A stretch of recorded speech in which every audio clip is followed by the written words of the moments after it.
눈치 본다 눈치 본다. 이렇게 눈치 보는데. 보다 맞아. 크기 말고 맞추네. 뭐야? 좋던데. 깔끔. 그 말.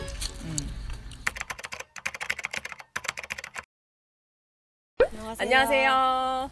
저 여름 휴가 때 들고 가면 좋을 책을 한 권씩 들고 오기로 했죠. 맞습니다. 맞아요. 여름에 읽으면 좋을 책.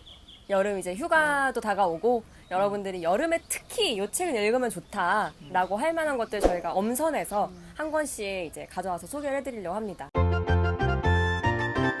채널 수북. 너무나 이 아름다운 표지를 가진 앤드류 포터의 빛과 물질에 관한 이론이라는 책을 가져왔습니다.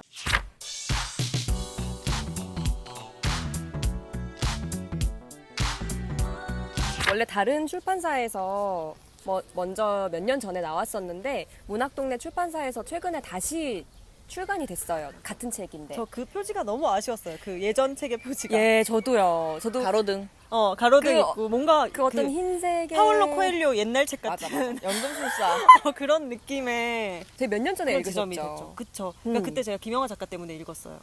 근데 그때 김영하 작가님 때문에 이 책을 알게 된 분들이 꽤 많죠. 아마 엄청 많을 거예요. 여기도 적혀 있지 않나요? 팟캐스트. 여기 띠지에 적혀 있는데 김영하의 팟캐스트 김영하의 책 읽는 시간에 시간. 소개된 이후 단편을 쓰는 수많은 국내 작가들의 교본이 된 바로 그 소설이라고 쓰여 있잖아요. 저는 김영하 작가와는 전혀 상관없이 읽었습니다. 역시 국내 작가에게 별로 관심이 없으신 네. 분이기 때문에 아니요.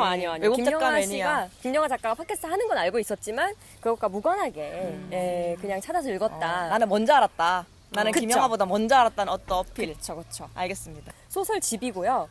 단편 소설들이 모여 있는 그런 책이기 때문에 아주 가볍게 어느 작품이든 펼쳐서 읽을 수 있고 매우 빠른 시간에 읽을 수 있다는 굉장히 근데 큰 이것을 장점. 왜 여름에 읽어야 하는지 사실 다른 계절에 읽어도 이거 괜찮은 것 같아요. 저는 겨울에 읽었던 것 사실 겨울에 읽으면 좀 좋을 소설이라고 저는 생각하는데 꼭 겨울에 읽어야 하는가라는 의문을 또 던져볼 수 있죠. 아니, 왜 여름이냐고요. 그냥 아까 대답하세요.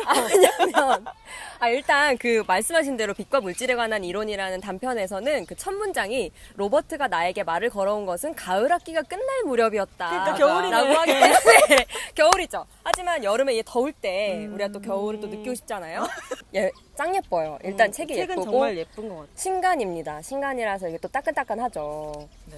그리고 이것이 앤드류 포터라는 미국의 젊은 작가의 데뷔작인데 이걸로 매우 큰 상을 받기도 했어요. 플래너리 오코너 상이라는 이런 주목할 만한 젊은 작가를 또 한번 읽어보는 것이 의미가 있지 않을까. 기본적으로 그 가족과 약간 관계와 기억에 대한 이야기가 주를 이루고 있고 그렇게 막 드라마틱하고 막 힘들고 이렇지 않아요. 되게 담백하고 좀 아련한 여운이 남는 소설들이기 잘 쓰는 때문에 사람이죠. 너무 좋습니다. 백수린 소설가께서도 추천사에 여기서 다 썼는데 내가 뭘 더 쓰나 라는 엄청난 말씀 해주셨어요. 저는 여행을 갈 때 고르는 책이 굉장히 신중한 편인데요. 그러니까 되게 고심하는 편이에요.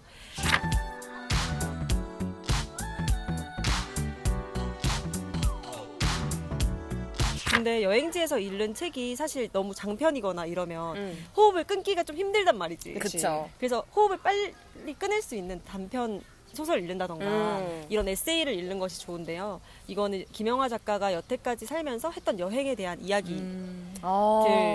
그래서 여행에 대한 이야기이지만 어디를 가서 무엇을 먹고 무엇을 보고 이러한 어떤 여행기가 아니라 여행으로 출발해서 뭐 자기 자신의 삶이라던가 타자라던가 세계에 대한 어떤 사유를 확장해가는 그런 깊이 있는 9편의 에세이가 담긴 산문집이라고 할 수 있어요.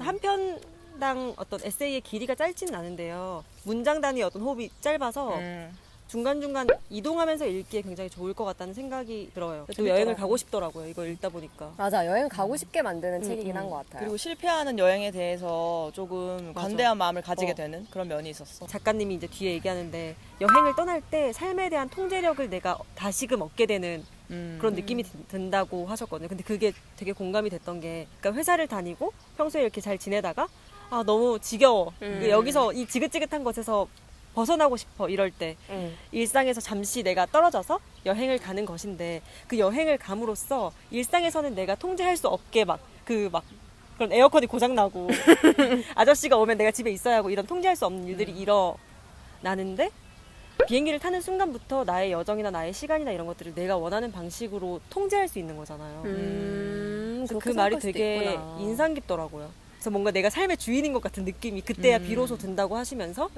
그래서 또 계속해서 떠나고 싶은 마음이 드는 것 같다. 난 오히려 반대인 것 같은데. 왜냐면 통제력을 완전히 여행이라는 거는 통제력을 잃어버려도 된다라는 어떤 선언 같은 거라서. 왜냐면 난 인도에 갔었는데 인도에 갔을 때는 진짜 통제할 수 있는 게 아무것도 없어요.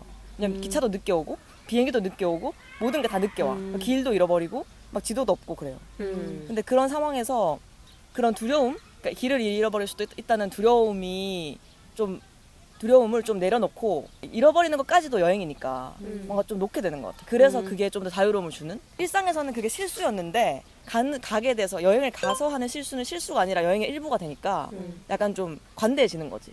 어떤 스스로의 상태나 근데 나는 오히려 그런 그게 것들을. 좀 통제력이라고 생각하는 게 어쨌든 누군가한테 피해를 주지 않고 내 안에서 이게 모든 것이 해결된다는 게 좋았어. 그러니까 길을 잃거나 해도 비슷한 얘기 같기도 하다. 맞아, 같은 맥락. 이어지는 이야기이긴 하죠.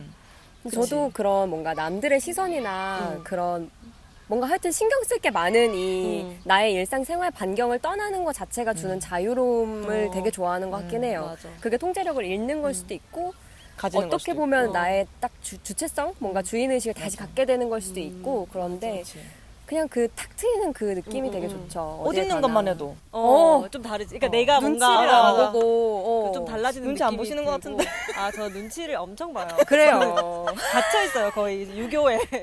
네. 유교에 갇혀 있으시대요. 근데 난 네, 진짜 저는 여행 갈 거의 때마다 완전 다르게 입는단 말이야. 맞아. 그런 환기. 저도 약간. 저도 그래요. 저도. 이제 김영하 작가님이 이거를 막 여행을 하면서 어떤 우리가 지구라는 그 별에 여행을 온 여행자다. 이게 굉장히 오래된 비유죠. 지구별 그렇죠. 여행자. 지구별 여행자. 유시와 그런 말이 님이 또, 네. 어떻게 처음 나왔는지 그 어떤 시인이 처음으로 한 말이더라고요. 우리가 같이 여행을 하는 그러니까 잠시 머물다 가는 여행자에 불과하다는 것이. 근데 그거를 이 책을 통해서 읽으니까 되게 감동. 새롭게. 저기 느낌이 있었고 우리가 어딘가로 여행을 떠나서 잠시 머물다가 돌아올 때 그곳에서 우리는 잠시간 같이 만나고 머물고 같이 시간을 보내지만 서로가 서로를 환대해 주잖아요. 그렇죠. 그러니까 그런 경험에 대해서 쓰는 게 되게 뭉클하더라고요. 근데 여행지에 가면 사람 마음이 좀 그렇게 되는 게 있잖아. 맞아. 되게 막 작은 호의에 감동받고. 너무 감동받고 맞아. 역시 세상에 나쁜 사람 없어 막. 낙관주의. 근데 저는 도둑 진짜 그거 맞으면은 너무 심해. 욕하고. 진짜 약간 병 있는 사람처럼. 님 좀 감동 그래요? 잘하는데 나 의외로. 진짜. 맞아. 얘는 아주 평소에는 작은 것에. 평소에는 냉정 이렇게 하다가 일상에서는 저 냉정한데 여행 가면 막 여행 갈 때마다 갑자기 저는 관대해지나? 아니 너무 눈물이 나. 아니 크고 나서 혼자 그렇게 간 게 미국이었는데 거기 가서 무슨 내가 너무 두렵잖아. 그러니까 너무 먼 땅이고 넓은 땅이고 거기서 약간 너무 멘붕이 오는데 그런 데서 어떤 여자가 어떤 대학생이 막 나한테 넌 아무것도 걱정하지 않아도 되고 내가 너를 다 도와줄게 막 이런 얘기 하는데 사실 위험한 얘기일 수도 있잖아요. 근데 막 눈물이 난다니까. 너무 그렇구나. 조심해야 될 성격입니다. 그럴 수 있음을 네. 인정하도록 하겠습니다. 우린 다 지구별 여행자라는 거. 그렇죠. 제 가슴을 치네요. 저희가 또 여행을 갈 예정이에요, 여러분. 아, 맞아요. 언제가 될지. 속초. 네네. 또 이렇게 말씀을 하시면 편집하면 되죠. 저희가 여름 휴가를 저희끼리 또 갈 예정이거든요. 그래서 저희의 여행도 가서 이걸 한번 읽으시면 되겠네요. 그럼요. 빛과 물질에 관한 이론. 또 읽어요? 여름에 읽기 좋다고 하시니까. 정말 여름에 읽기 좋아요. 단평은 뭐였나요, 여름에? 무엇이죠? 시집으로 무엇으로? 오랜만에 시집을 한 권 소개해 보려고 합니다. 하재현 시인의 네네. 우주적인 안녕이라는 시집이에요.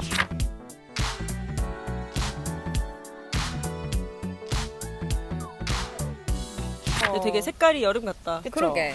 하재현 시인의 세 번째 시집이고 네. 제가 태국에 여행 갔다 왔거든요. 저는 원래 그 여행 갈 때 책을 많이 들고 가요. 거의 캐리어 하나에 그냥 책을 넣으시던데요? 네. 수북이던데요, 거의? 네, 수북이에요. 뭐 비문학, 문학, 장르 소설. 장르 소설, 아, 맞아. 시집 다 들고 가요.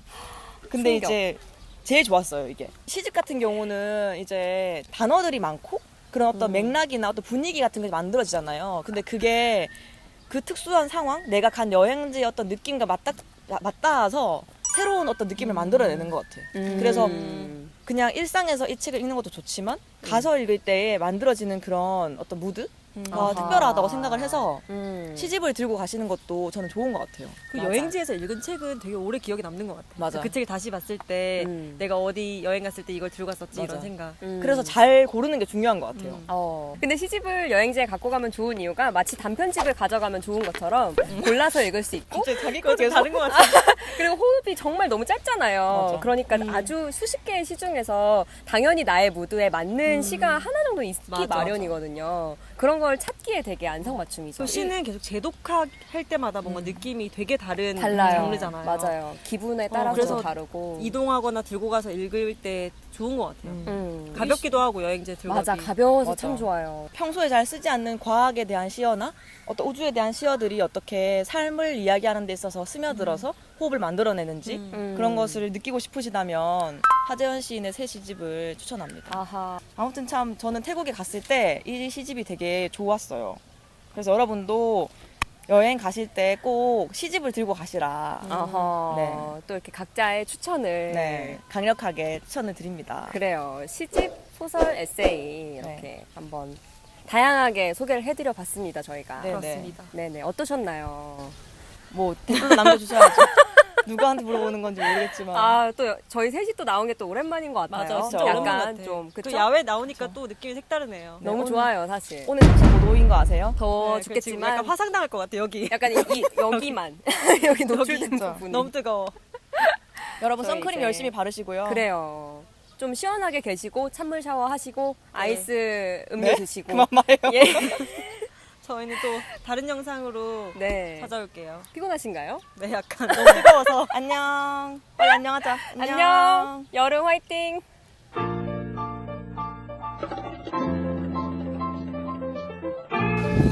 이번에 진짜 이게 어울리기가 쉽지 않은데. 아이고 내보내면 어울릴 수 있어. 미치. 진짜 보라색 개심해. 어때? 좋아. 근데 니잘 어울리더라고. 이거 너 찰떡이지. 니 좀 기계처럼 리액션 하지 마. 아니.